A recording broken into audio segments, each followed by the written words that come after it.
आज हम Elon Musk की जो कोटेशंस हैं उसकी डेप्थ में चलेंगे और समझने की कोशिश करेंगे उनकी थॉट प्रोसेस क्या है। तो जो सबसे पहला कोट है वो है, the first step is to establish that something is possible, then probability will occur. मतलब लाइफ में कुछ भी करने का जो सबसे पहला स्टेप है वो है कि पहले हमको अपने माइंड में इस बात को एस्टैब्लिश करना होगा, यानी कि अपने माइंड में इस बात को एक्सेप्ट करना होगा कि जो हम करने वाले हैं वो पॉसिबल है।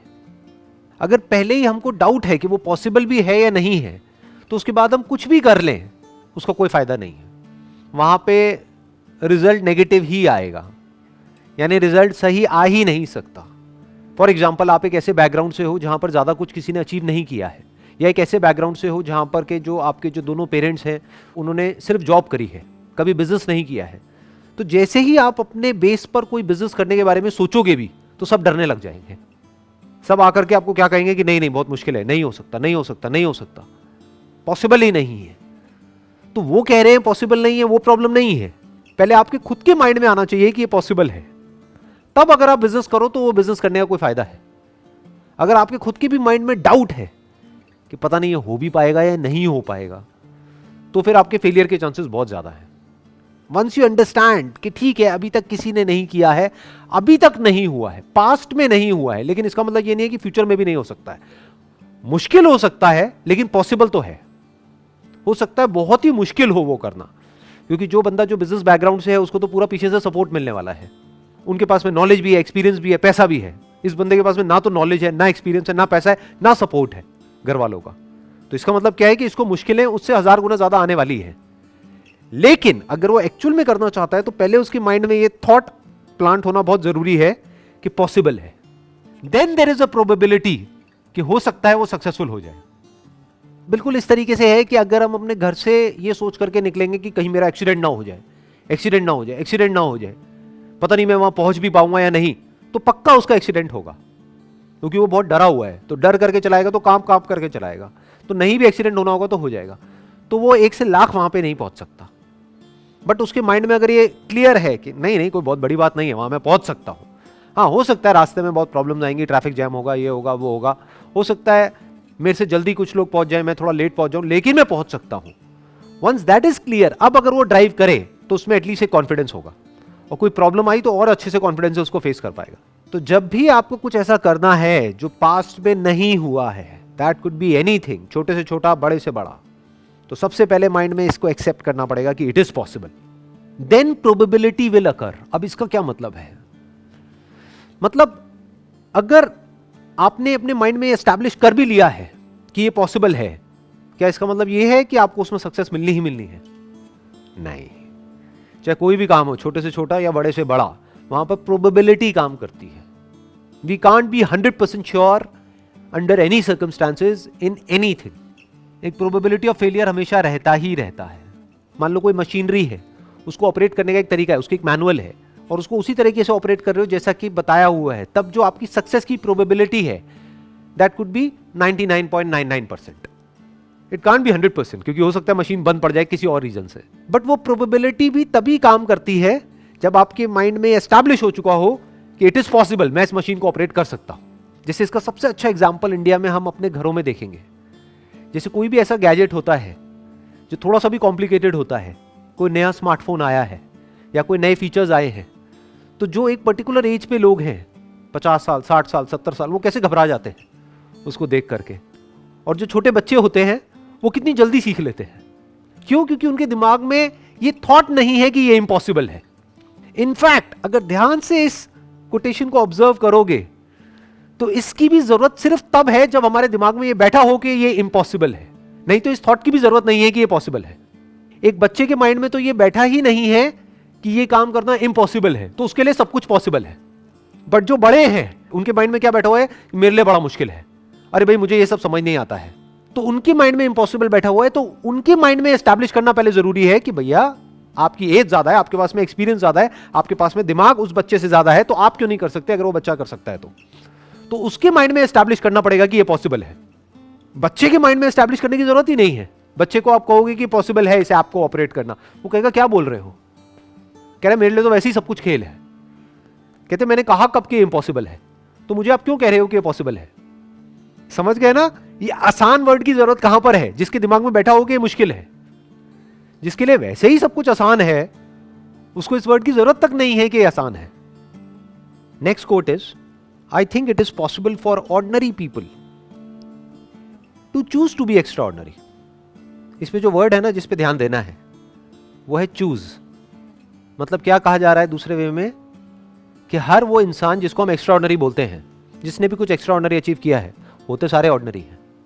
उनकी क्या 4 आंखें होती हैं, 4 कान होते हैं, 8 हाथ होते हैं, 10 पैर होते हैं, दिखने में और हर तरीके से वो बिल्कुल एक नॉर्मल इंसान के जैसे होते हैं, बिल्कुल ऑर्डिनरी होते हैं. फर्क क्या है ऑर्डिनरी और एक्स्ट्रा ऑर्डिनरी में? चॉइस का फर्क है. To achieve something extraordinary in life is not a matter of luck, is not a matter of some extraordinary inherent or inborn quality. It is a matter of choice. We can choose to be extraordinary or we can choose to be ordinary. Extraordinary लोग जो करते हैं, कब करते हैं? Life में एक बार या हर रोज, लाइफ के हर मोमेंट में जो वो करते हैं, जिस तरह से वो चॉइसेस लेते हैं, चाहे वो बहुत छोटा सा डिसीजन हो, सुबह जल्दी उठने का.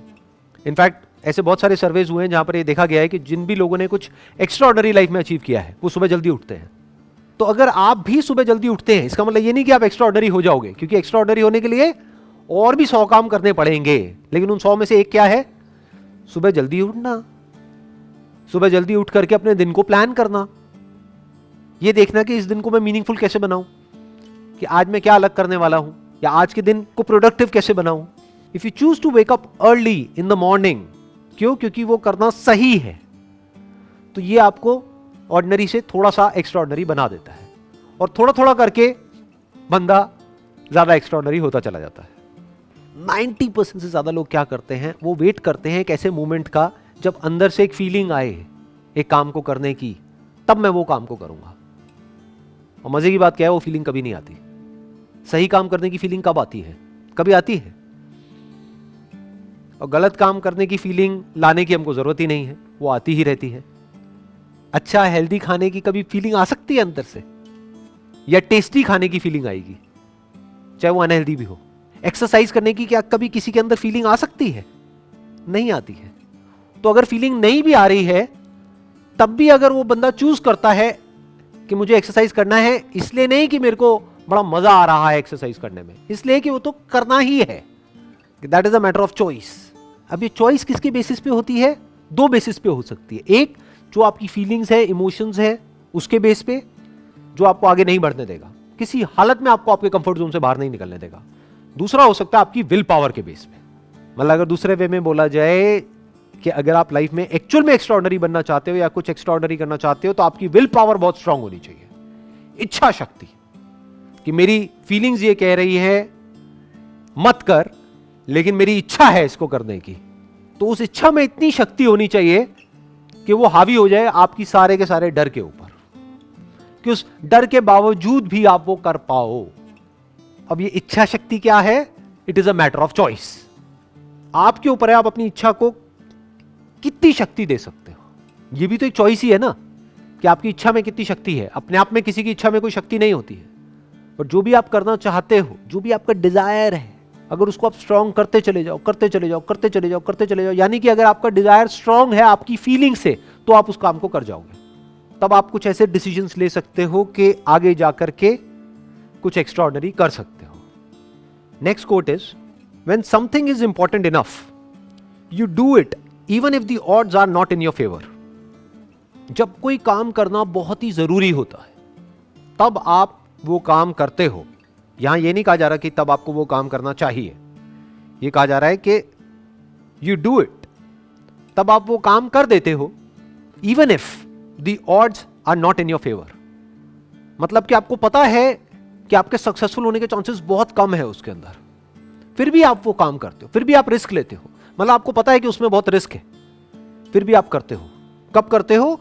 जब आपको पता होता है कि समथिंग इज इंपॉर्टेंट इनफ, कि करना बहुत ही जरूरी है. फॉर एग्जाम्पल, आप किसी जंगल में खो गए हो और प्यास से तड़प रहे हो, तो वहां पर क्या करोगे? वहां पर बैठ करके एक्सक्यूजेस दोगे कि यहां पे पानी नहीं है? क्या करोगे वहां पर? किसी भी तरह से पानी को ढूंढने की कोशिश करोगे, जबकि चांसेस बहुत कम है कि आपको पानी मिल पाएगा वहां पर. क्योंकि आप जंगल में खो चुके हो, आपको रास्ता नहीं पता है, लेकिन फिर भी मरते दम तक कोशिश करते रहोगे। क्यों? क्योंकि प्यास बहुत बड़ी है। क्यों? क्योंकि प्यास एक्चुअल में है, रियल है, कोई इमेजिनरी नहीं है। दोनों में बड़ा फर्क होता है। जैसे ज्यादातर मेरे सेशंस में एक क्वेश्चन है जो बड़ा कॉमन है। लोग पूछते हैं कि सर जब आपकी वीडियो देखते हैं तो बड़े चार्ज अप हो जाते हैं, मोटिवेट हो जाते हैं, बाद में बैक टू नॉर्मल लाइफ। ऐसा क्यों होता है? ऐसा इसलिए होता है क्योंकि तुम्हारे अंदर प्यास ही नहीं है। कड़वा है लेकिन सच है। तुम्हें कुछ एक्चुअल में करने की जरूरत ही नहीं है। तुम्हें बैठे बैठे तुम्हारे माँ बाप खिला रहे हैं, इसलिए वो मोटिवेशन टेम्पररी है। एक्चुअल में आपके अंदर से डिजायर नहीं आ रहा है, एक्चुअल में कोई जरूरत नहीं है, बस मेरी वीडियो देखिए और चार्ज अप हो गए। टेम्पररी है, कुछ देर के लिए हो गए, एक्चुअल में तो प्यास है ही नहीं। तो वही यहां पे कहा जा रहा है, when something is important enough, कि जब कोई काम करना बहुत जरूरी होता है, बहुत मतलब बहुत जरूरी होता है, मतलब डू और डाई वाली सिचुएशन होती है, तब आप वो काम करते हो बावजूद इसके कि आपको पता है कि मेरे सक्सेसफुल होने के चांसेस बहुत कम है, फिर भी आप अपनी कोशिश में कोई कमी नहीं छोड़ते हो।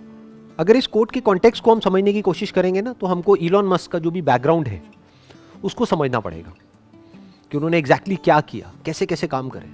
इनफैक्ट जो भी कुछ आज तक इन्होंने किया है, 8-10 अलग अलग तरह के बिजनेसेस करे हैं, वो सब ऑलमोस्ट नेक्स्ट टू इम्पॉसिबल थे।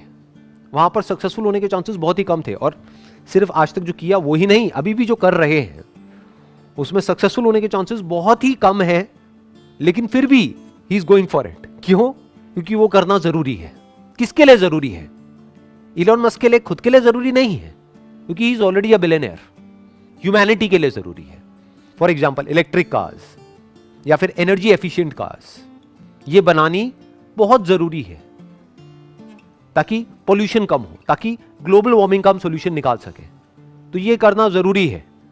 तो अब ये करने के लिए चाहे कितनी भी मुश्किलें आ जाए, कितने भी फेलियर्स आ जाए, कितनी भी प्रॉब्लम्स आ जाए, करना है तो करना है। इनफैक्ट जो भी उन्होंने आज तक लाइफ में किया है, हर एक फील्ड के अंदर बिल्कुल एक ब्रेकिंग पॉइंट तक पहुंचे हैं वो। यानी कि पहली बार जब वो कार बनाई तो सोचा था कि कॉस्ट आएगी अराउंड $50,000 के आसपास में, कॉस्ट आई $1,00,000। फिर दूसरी बार बनाई, फिर कॉस्ट थोड़ी कम हुई, फिर कम हुई, फिर कम हुई, फिर कम हुई, फाइनली जाकर के उनको सक्सेस मिली। और अब जाकर के उनकी कार्स बिकनी शुरू हुई है पिछले कुछ सालों से। जहां सारे लोग बोल रहे थे कि नहीं, कुछ नहीं हो पाएगा, नहीं कर पाएगा, नहीं कर पाएगा, नहीं हो पाएगा, then also he did it. और एक बार नहीं, दो बार नहीं, अलग अलग फील्ड्स में कई बार इन्होंने ऐसे ऐसे काम करे हैं जो करना ऑलमोस्ट नेक्स्ट टू इम्पॉसिबल था, फिर भी किया। क्यों? क्योंकि वो करना जरूरी था। तो 3 चीजें हैं जो यहां पर हमको आगे लाइफ में ले जा सकती हैं। पहला, या तो आपकी एक्चुअल में कोई नीड हो, वो नीड आपको भगाएगी, वो नीड आपसे ऐसे ऐसे काम करवाएगी। जैसे मैंने अभी जंगल वाला एग्जांपल दिया था कि जहां पे एक्चुअल में प्यास है, तो अब उसके लिए आप किसी भी हद तक जा सकते हो, कुछ भी कर सकते हो। तो या तो एक्चुअल में नीड हो, या फिर अपनी लाइफ के अंदर ही आपको कोई ऐसा मीनिंग मिल गया है, कोई ऐसा पर्पस मिल गया है, कोई जीने की ऐसी वजह मिल गई है जो आपको भगा रही है। या फिर अगर आप इस लेवल से भी आगे आ गए हो, तो अब आपको क्या चाहिए? आपको एक ऐसा मीनिंग चाहिए जो हो सकता है आपके लिए मीनिंगफुल ना हो, लेकिन सबके लिए मीनिंगफुल हो। तो वहां से आपको एनर्जी मिल जाएगी कोई भी काम करने की।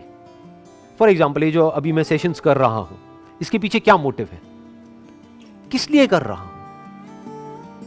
क्या इससे मुझे कुछ मिलने वाला है financially? Nothing, nothing at all. बल्कि जाने ही वाला है, टाइम जाने वाला है, एंड टाइम इज मनी। तो क्यों मैं अपना टाइम इन्वेस्ट कर रहा हूं इन सेशंस को करने में? किस लिए? क्या वजह है? क्योंकि ये करना जरूरी है। वही जो इस कोटेशन में लिखा हुआ है, When something is important enough, क्योंकि ये करना जरूरी है। किसके लिए जरूरी है? मेरे लिए नहीं है। मुझे तो जो करना था लाइफ में वो मैं कर चुका हूं। किसके लिए जरूरी है? जो आने वाली जनरेशन है उसके लिए जरूरी है। जो उनकी थॉट प्रोसेस है उसको एक सही डायरेक्शन दी जाए, ये जरूरी है। हो सकता है मैं इसमें सक्सेसफुल नहीं हो पाऊंगा, क्योंकि चारों तरफ नेगेटिविटी बहुत ही ज्यादा है, लेकिन फिर भी क्योंकि ये करना जरूरी है तो इसको करना है तो करना ही है। As simple as that. जब कोई काम करना बहुत जरूरी होता है तो ये नहीं सोचा जाता है कि मेरे करने से क्या होगा, करना है तो करना है। ये थॉट वहां पर चल रहा होता है, यहां से एनर्जी मिलती है, फिर वो एनर्जी पूरे फ्लो के साथ में बाहर आती है। और जब इतनी ज्यादा एनर्जी के साथ में हम कोई भी काम करते हैं तो उसमें सक्सेस मिलती ही मिलती है, फिर वो काम एक अलग लेवल पे चला जाता है।